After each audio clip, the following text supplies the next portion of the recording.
Krishna, Hare Krishna, Krishna Krishna, Hare Hare, Hare Rama, Rama Rama, Hare Hare. ओम ज्ञानतिमिरन्धस्य ज्ञानञ्जनशलाकया चक्षुरुन्मिलितं येन तस्मै श्रीगुरवे नमः। नमो विष्णुपदाय कृष्णप्रेष्ठाय भूतले श्रीमते भक्तिवेदांत स्वामी इति नामिने। नमस्ते सारस्वते देवे गौरवाणी प्रचारिणे निर्विशेष शून्यवादी पाश्चात्य देशतारिणे। जय श्री कृष्ण चैतन्य प्रभु नित्यानंद श्री अद्वैत गदाधर शिवासादि गौर भक्त वृंद। हरे कृष्ण कृष्ण कृष्ण हरे हरे, हरे राम राम राम हरे हरे। भगवद गीता यथारूप अध्याय 4 श्लोक संख्या 9। एक बहुत ही सुंदर सा श्लोक है, बिल्कुल याद करने योग्य श्लोक है। और इस श्लोक के अंदर हमें भगवान के अवतरण की एक स्थिति समझ में आती है कि भगवान किस स्टेज पर रह करके अवतरित होते हैं। अभी तक हमने देखा भगवान ने भगवद गीता के श्लोक नंबर 6 में अर्जुन को ये बात कही थी कि वे अवतरित क्यों होते हैं। श्लोक संख्या 6 में भगवान कहते हैं कि मैं अजन्मा हूँ, अविनाशी हूँ, समस्त जीवों का स्वामी हूँ, तब भी अपने प्रत्येक युग में अपने दिव्य रूप में प्रकट होता रहता हूँ। श्लोक संख्या 7 में भगवान बताते हैं कि वे अवतरित क्यों होते हैं। जहाँ कहीं धर्म का पतन होता है, अधर्म की प्रधानता होने लगती है, तब वे भगवान कहते हैं कि मैं अवतार लेता हूँ। भगवान के अवतारों का मेन उद्देश्य क्या होता है, उसमें भगवान बताते हैं कि भक्तों का उद्धार, दुष्टों का विनाश और धर्म की पुनः स्थापना। इस वजह से वे अवतरित होते हैं। और आज भगवान हमें बताने जा रहे हैं कि वे जो अवतार लेते हैं उसके कैरेक्टरिस्टिक्स, उसका स्वभाव कैसा होता है। जन्म कर्म च मे दिव्यम एवं यो वेत्ति तत्त्वतः त्यक्त्वा देहं पुनर्जन्म नैति मामेति सो अर्जुनः। हे अर्जुन, जो मेरे आविर्भाव तथा कर्मों की दिव्य प्रकृति को जानता है वह इस शरीर को छोड़ने पर इस भौतिक संसार में पुनः जन्म नहीं लेता, अपितु मेरे सनातन धाम को प्राप्त होता है। जो मेरे आविर्भाव तथा कर्मों की दिव्य प्रकृति को जानता है, इस शब्द का, इस लाइन का मीनिंग क्या आता है, यहाँ पर हम पहले ये प्रश्न करते हैं। देखिए, भगवान जब अवतरित होते हैं, हमने सुना था 3 गुण होते हैं, जिसमें आता है रजोगुण, तमोगुण और सतोगुण। ये 3 प्रकार के गुण होते हैं जिसके अंदर प्रकृति हमें बाध्य करके रखती है। भगवान जब अवतरित होते हैं तो वे इसी प्रकृति के अंदर अवतरित होते हैं, परंतु यहाँ पर खुद ही बता रहे हैं कि वे इस प्रकृति के अधीन नहीं होते हैं। हमने जाना था कि इन 3 गुणों के परे एक आध्यात्मिक सृष्टि का तत्व होता है जो दिव्य तत्व कहलाता है। सो भगवान जब इस प्रकृति के अंदर आकर के अपने आप को प्रकट करते हैं, तब भी वे इस प्रकृति से स्वयं पर या प्रकृति के अधीन नहीं होते हैं, और तब भी वे अपनी दिव्यता पे बने रहते हैं। इसलिए भगवान का एक नाम अच्युत भी है, क्योंकि भगवान का प्रकृति के गुणों के साथ में कभी मिश्रण नहीं होता। भगवान दिव्य हैं, वे प्रकृति में आए अथवा न आए, वे दिव्य ही बने रहेंगे। और यही बात हमें समझना है, और यही बात को कहते हुए भगवान कह रहे हैं कि जो व्यक्ति ये बात समझ जाता है कि मेरा जो प्राकट्य है वो दिव्य है, और प्राकट्य होने के बाद में भगवान जितनी लीलाएं करते हैं वे दिव्य है, ये बात जो समझ जाए, ऐसा व्यक्ति शरीर छोड़ने पर इस भौतिक संसार में पुनः जन्म नहीं लेता। जैसे हम कई बार ये प्रश्न करते हैं कि भगवान इतनी सारी गोपियों के साथ में नृत्य क्यों कर रहे हैं, या भगवान ने इतनी सारी स्त्रियां क्यों रखी हुई है, अपने लिए इतनी सारी वाइफ क्यों बना करके लाए हुए हैं। हम ये केवल अपनी भौतिक दृष्टि से देखते हैं, भौतिक समझदारी से देखते हैं, परंतु यहाँ पर हमें इस बात की शिक्षा मिल रही है कि अगर हम वास्तविकता में भगवान को जानना चाहते हैं तो सबसे पहले उसमें हमें ये समझना है, ये विस्थापित कर देना है कि भगवान की जो स्थिति है, पोजीशन है, वो हमेशा दिव्य है। और वो अगर लीला किस प्रकार की कर भी रहे हैं, मान लो वो 1000 या 1 लाख या कितने भी गोपियों के साथ में अपनी लीलाएं रच रहे हैं, वो सभी लीलाएं दिव्य हैं। हम जब श्रीमद् भागवत शास्त्र पढ़ते हैं, तब इस शास्त्र के अंदर हमें इन सब चीजों को समझने का मौका वास्तविकता में मिलता है। तात्पर्य, छठे श्लोक में भगवान के दिव्य धाम से उनके अवतरण की व्याख्या हो चुकी है। जो मनुष्य भगवान के आविर्भाव के सत्य को समझ लेता है, वह इस भाव बंधन से मुक्त हो जाता है। बहुत ही सरल सा लाइन है। जो मनुष्य भगवान के आविर्भाव के सत्य को समझ लेता है, वह इस भाव बंधन से मुक्त हो जाता है और इस शरीर को छोड़ते ही वह तुरंत भगवान के धाम को लौट जाता है। भगवान के धाम को वापस जाना या भगवान के धाम में प्रवेश करना, भगवान के धाम पहुंच जाना, ये इस जीवन का परम लक्ष्य है, इस जीवन का मुख्य कारण है। और इसी बात को लेकर के हमारा जीवन मुख्यतः अग्रसर होना चाहिए। भवबंधन से जीव की ऐसी मुक्ति सरल नहीं है, बिल्कुल नहीं है, क्योंकि हम प्रकृति से अधीन हैं। निर्विशेषवादी तथा योगी जन पर्याप्त कष्ट तथा अनेकानेक जन्मों के बाद ही मुक्ति प्राप्त कर पाते हैं। निर्विशेषवादी अर्थात वह लोग जो भगवान को किसी विशिष्ट स्वरूप का नहीं मानते हैं, ये मानते हैं कि भगवान केवल ब्रह्म स्वरूप में एग्जिस्ट करता है, भगवान का कोई स्वरूप नहीं होता। इस प्रकार के लोग और योगी जन अर्थात जो अष्टांग योग प्रकार के करने के बाद में प्रयत्न करते हैं मुक्ति पाने का, ऐसे लोगों को अनेक जन्मों के कष्ट सहने पड़ते हैं और तभी उन्हें भगवान के धाम नहीं, तभी उन्हें मुक्ति प्राप्त करने का मौका मिलता है, तभी वह भगवान के धाम नहीं पहुंच पाते हैं।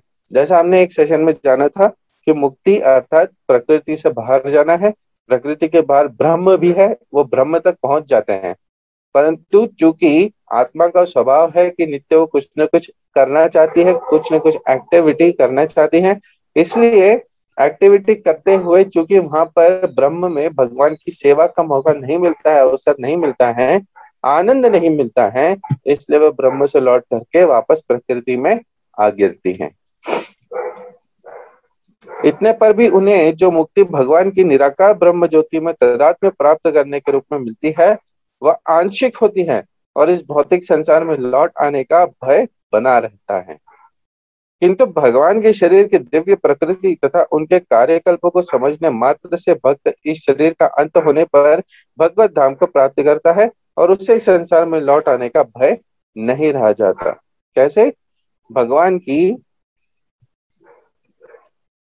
के शरीर की दिव्य प्रकृति तथा उनके कार्यकल्पों को समझने मात्र से, भगवान की हमें दिव्य प्रकृति समझना अर्थात भगवान के लिए हमें ये बात समझना कि वह हमेशा उच्च श्रेणी के ही बने रहते हैं, उनका कभी भी नीचे इस प्रकृति के अधीनता में पतन नहीं होता।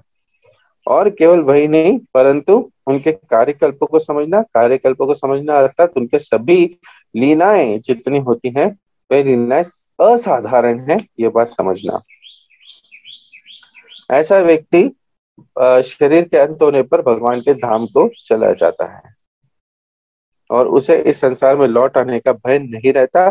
जैसा कि जो व्यक्ति ब्रह्म में जाकर के विलीन होने का प्रयत्न करता है, उसे वहां पे जाकर के वापस इस भौतिक संसार में लौटने का भय बना रहता है। ब्रह्म संहिता में बताया गया है कि भगवान के अनेक रूप तथा अवतार हैं, अद्वैतम अच्युतम अनादि अनंत रूपम। यद्यपि भगवान के अनेक दिव्य रूप हैं, किंतु फिर भी वे अद्वैत भगवान हैं। इस तथ्य को विश्वास पूर्वक समझना चाहिए, यद्यपि यह संसारी विद्वानों तथा ज्ञान योगियों के लिए अगम्य है। ये बात हमें समझना होगा कि केवल भगवान यानी कृष्ण ही नहीं, परंतु भगवान अगर अपने समस्त अवतारों में भी प्रकट होते हैं, तब भी वे इन सभी प्रकार की भौतिक वस्तुओं से हमेशा अलग ही रहते हैं। इसके अंदर प्रकट अवश्य होते हैं, परंतु इससे कभी भी इनको असर नहीं होता। जैसे भगवान का अवतार होता है, कभी राम अवतार या नरसिंह अवतार, बुद्ध अवतार अथवा किसी भी प्रकार के अवतार के बारे में हम बात कर सकते हैं। भगवान की ये जो सभी अवतार होते हैं, ये हमें इनकी जो लीलाएं दिखती हैं वो कभी कभी हमें भ्रमित कर देती हैं कि वास्तव में भगवान है, दिव्य पुरुष है या कोई भौतिक व्यक्ति ही है जो कि बहुत बुरी तरीके से प्रकृति में फंसा है, परंतु धीरे धीरे ज्ञान अर्जित करते हुए श्रेष्ठ पोजीशन तक पहुंचा है। कभी कभी हमें इस बात को लेकर के डाउट होता है, परंतु ये बात हमें समझना चाहिए कि नहीं, ऐसा नहीं है। भगवान जब भी धरती पर आते हैं, कभी कभी एक साधारण से मनुष्य के भांति क्रंदन भी करते हैं, कभी कभी एक साधारण से व्यक्ति के भांति अपनी लीलाएं भी रचते हैं। जैसे भगवान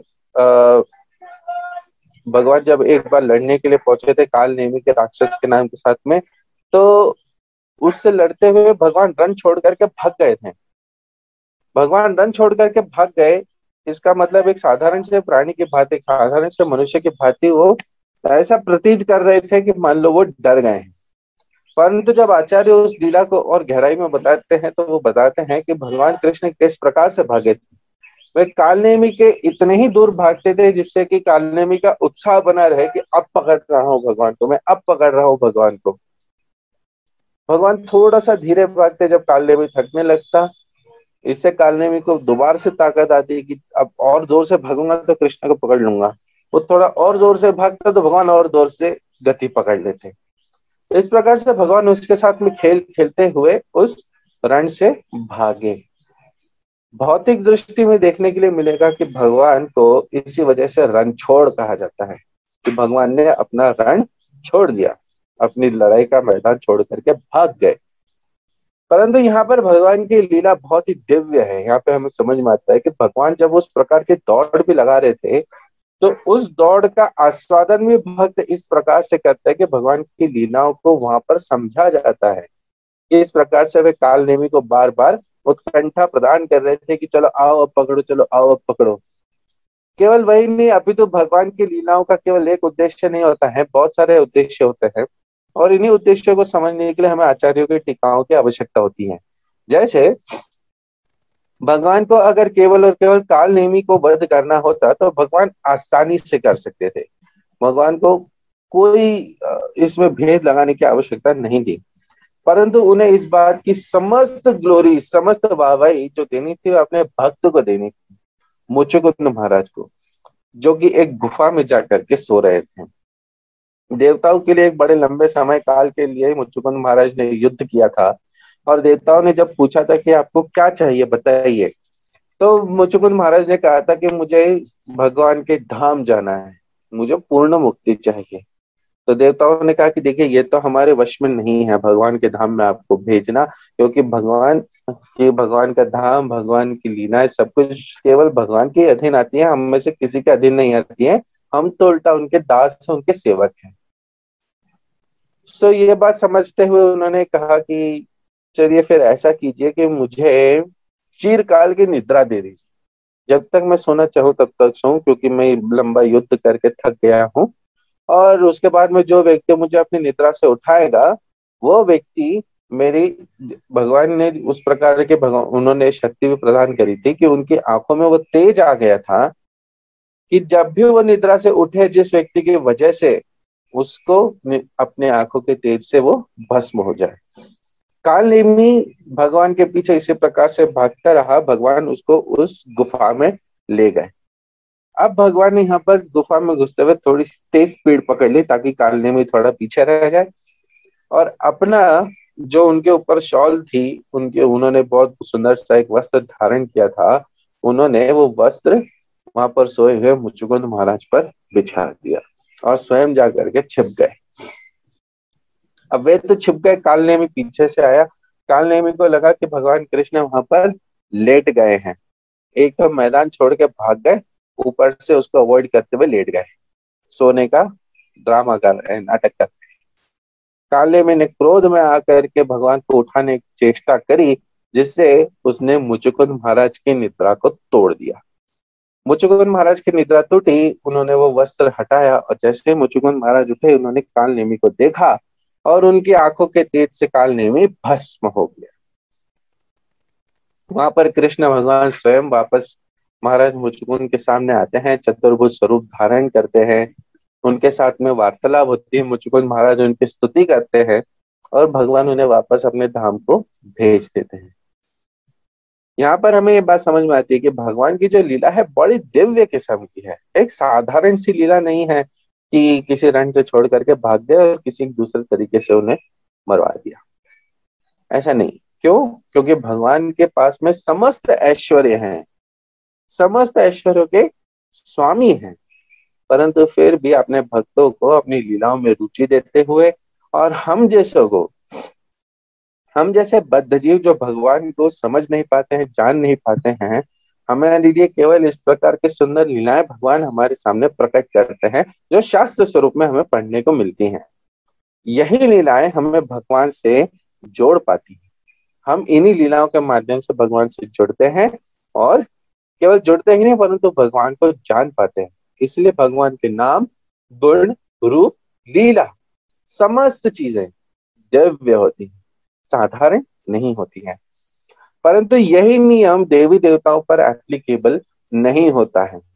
अगर आप ये कहे कि किसी देवी अथवा देवता का जो लीलाएं हैं वो दिव्य है, उनका नाम, गुण, रूप और लीला दिव्य है, तो ये बात शास्त्र एक्सेप्ट नहीं करता है। शास्त्रों में इस बात की पुष्टि नहीं हुई है। यहाँ पर यह बात समझ में आती है कि चूंकि देवतागण भी इस भौतिक संसार में, भौतिक अंडकोश में बद्ध हैं, वहां पर ही रहते हैं और इसी के 3 गुणों के भीतर रहते हुए अपने कार्यकल्प सुनिश्चित करते हैं।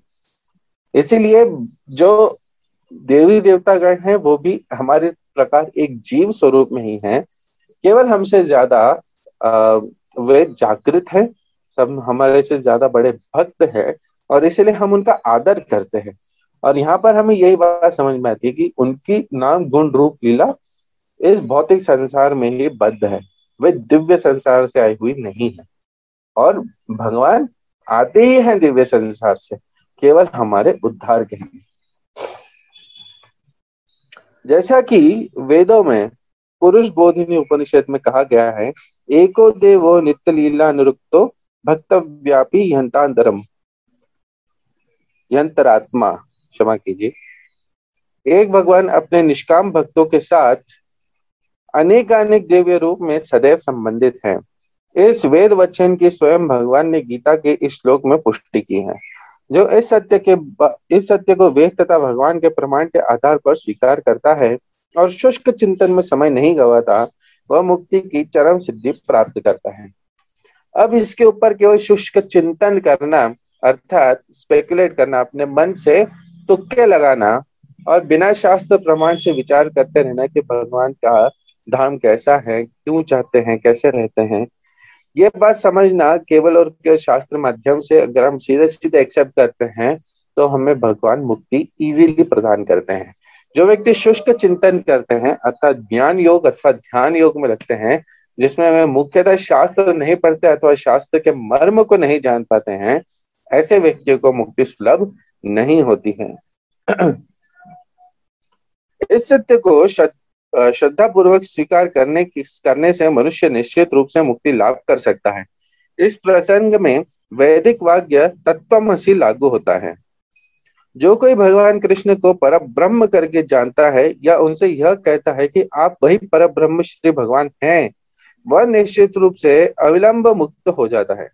फलस्वरूप उसे भगवान की दिव्य संगति की प्राप्ति निश्चित हो जाती है। दूसरे शब्दों में ऐसा श्रद्धालु भगवत भक्त सिद्धि प्राप्त करता है। इनकी पुष्टि निम्नलिखित वेद वचन से होती है। त्वमेव विदित्वाति मृत्युमेति नान्यः पंथा विद्यते यन्याय। यहाँ पर इस श्लोक में हमें भगवान से ये बात समझने को मिलती है, या प्रभुपाद जी हमें ये बात समझाने का वही प्रयत्न कर रहे हैं कि जो व्यक्ति पर ब्रह्म कहते हैं और पर ब्रह्म कहते हुए या तो ब्रह्म को संबोधित करते हैं या किसी देवी देवता आदि गणों को संबोधित करते हैं, ऐसे व्यक्ति ये बात विचार ही नहीं कर पाते हैं और वेदों को जानते ही नहीं है और वेदों के मर्म को बिना समझे हुए इस प्रकार के शब्दावली का प्रयोग करते हैं। क्योंकि यहाँ पर वेद वचन वाक्य सीधा कहता है कि अगर कहीं पे पर ब्रह्म के बारे में चर्चा की जा रही है तो उसका अर्थ यह है कि सीधे सीधे श्री भगवान कृष्ण को संबोधित किया जा रहा है। श्री भगवान को जान लेने से ही मनुष्य जन्म तथा मृत्यु से मुक्ति की पूर्ण अवस्था प्राप्त कर सकता है। इस सिद्धि को प्राप्त करने का कोई अन्य विकल्प नहीं है। इसका कोई विकल्प नहीं है का अर्थ यही है कि जो कृष्ण को भगवान रूप में ही भगवान रूप में नहीं मानता वह अवश्य ही तमोगुणी है और मधुपात्र को केवल बाहर से चाटकर या भगवत गीता की विद्वत्ता पूर्ण संसार विवेचना करके मोक्ष प्राप्त नहीं कर सकता। अगर मान लीजिए किसी एक कांच के बर्तन में मैंने शहद भर के रखा है, उसको बंद करके रखा है, ढक करके रख दिया है, और मधुमक्खी उसके ऊपर बाहर से आकर के बैठी है और कोशिश कर रही है कि उस शहद का रसपान कर सके, तो वो केवल अपना समय व्यर्थ कर रही है। इसी प्रकार से जो व्यक्ति भगवान कृष्ण को भगवान नहीं मानता है अथवा भगवान कृष्ण के समस्त अवतारों अर्थात राम, कृष्ण, नरसिंह, विष्णु, नारायण आदि इन सभी को पूर्ण भगवान नहीं मानता है, केवल ये मानता है कि वह व्यक्ति एक साधारण मनुष्य है, अथवा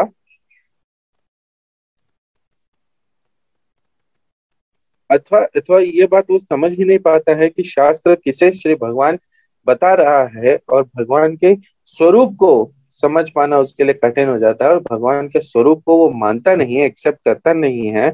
ऐसे व्यक्ति को भगवत गीता के बाद से हमें बस साफ साफ समझ में आती है कि ऐसा व्यक्ति तमोगुणी होता है। तमोगुणी अर्थात जब भगवान ने प्रकृति के 3 गुण बनाए हैं उसमें से सबसे अधम प्रकार की श्रेणी का व्यक्ति है। और वो क्या कर रहा है, समस्त वेदों को इस प्रकार से ग्रहण करने की कोशिश कर रहा है जिस प्रकार से मधुमक्खी उस शहद को चाटने की कोशिश कर रही है जो किसी कांच के बर्तन में हमने ढक करके रख दिया है, उसका उसे कोई लाभ नहीं होगा। इसी प्रकार से इस प्रकार के व्यक्ति को समस्त वेदों का कोई लाभ नहीं होगा। ऐसे शुष्क दार्शनिक भौतिक जगत में महत्वपूर्ण भूमिका निभाने वाले हो सकते हैं, किंतु वे मुक्ति के अधिकारी नहीं होते। इस प्रकार के व्यक्ति जो बहुत बड़ी बड़ी बातें करते हैं और ब्रह्म निर्वाण की बात करते हैं, और जैसे हम देखते हैं कि बहुत सारे तर्क वितर्क की बात करते हैं, ऐसे व्यक्ति दिखने में हो सकता है बहुत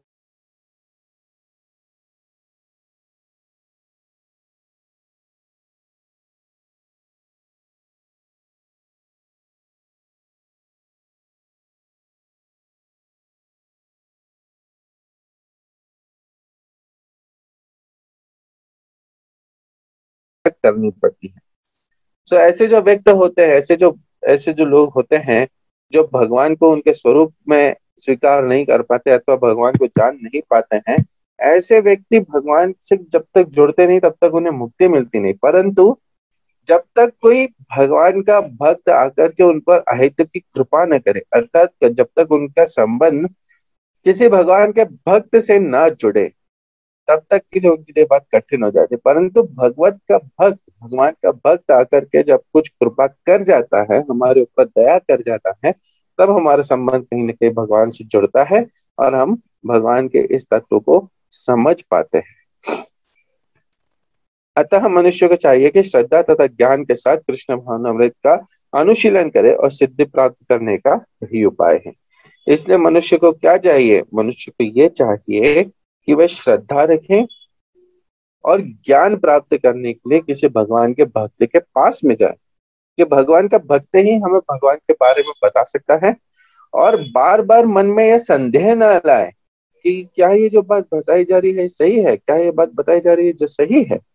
इस प्रकार का संदेह हमें हमारे प्रगति के मार्ग पर रोक देता है। इसका अर्थ ये नहीं है कि हम प्रश्न ना पूछें, परंतु जब प्रश्न का उत्तर मिल जाता है, शास्त्र से प्रमाण मिल जाता है, तब हमें इस बात को अपने मन से संदेह से हटा देना चाहिए और पूरी तरीके से मन से स्वीकृत कर लेना चाहिए कि श्री भगवान की शरण लेना ही एकमात्र जीवन का एक उपाय है।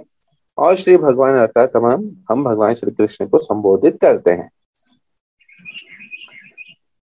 इसी प्रकार से जब तक व्यक्ति भगवान के भक्त से जुड़ता है, भगवान के भक्तों का अनुशीलन करता है, तब उसे अपने आप से सिद्धि प्राप्त होती है। सिद्धि प्राप्त होती है अर्थात भक्ति प्राप्त होती है और वो भगवान के धाम की ओर गमन कर पाता है।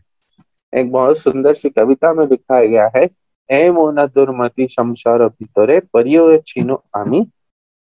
इसका अर्थ यह है कि मैं अपनी दुर्मति की वजह से इस संसार के अलग अलग कार्यकल्पों में, अलग अलग संबंधों में पड़ा हुआ था। तब निज जन कोनो महाजने बताई ले दिले तुम ही। अर्थात आपने अपना, हम भगवान से बात कर रहे हैं कि आपने अपना कोई निज जन अर्थात कोई एक भक्त, कोई एक शुद्ध भक्त हमारे जीवन में भेजा, और उस भक्त ने हमें हमारे जीवन के प्रति जागरूक किया कि आपका मुख्य लक्ष्य क्या है, आपका गंतव्य क्या है। और तब जाकर के हमें अपने जीवन का मुख्य मूल्य समझ में आया। जब तक हमें ये बात समझ में नहीं आती है, तब तक हम इसी प्रकार से किसी कुकर और सुकर के भांति जीवन जीते हैं, और एक दिन इसी प्रकार से चले जाते हैं। आप सभी का इस सत्र में आने के लिए बहुत बहुत धन्यवाद है।